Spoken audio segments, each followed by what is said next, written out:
isumba byose igihembo cy'Uwiteka Imana. Bamarayika batumwe kwa Henoki kumwimura muri iyi si, bageze iyo kwa Henoki barakomanga bati yewe Henoki we dukingurire.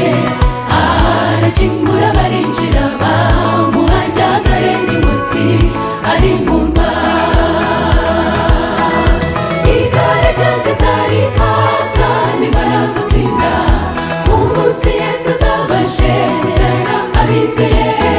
Nubwo urugendo rugoye ubutayu ari burebure, Yesu we wikomeje unyemerera tujyane. Igare ryageze arihabwa nimara gutsinda, umunsi Yesu azabaje kujyana abizeye. Nubwo urugendo rugoye ubutayu ari burebure, Yesu we wikomeje unyemerera tujyane.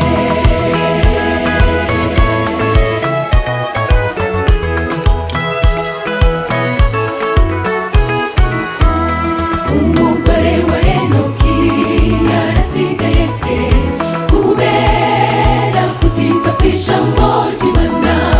Yatwawe n'umunyenga w'iby'isi ananirwa kwitaba akarame.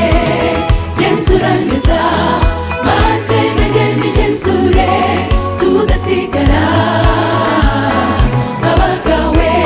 Satani we ntiyoroshye afite igare atwaramo abantu be banze Umukiza. Nahamagara mwihorere kingurira Yesu yinjire mu mutima. Igare ryageze arihabwa nimara gutsinda, umunsi Yesu azabaje kujyana abizeye.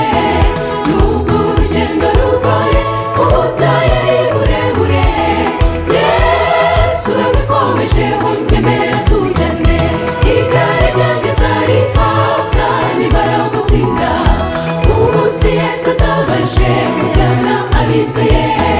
Nubwo urugendo rugoye ubutayu ari burebure, Yesu we wikomeje unyemerera tujyane.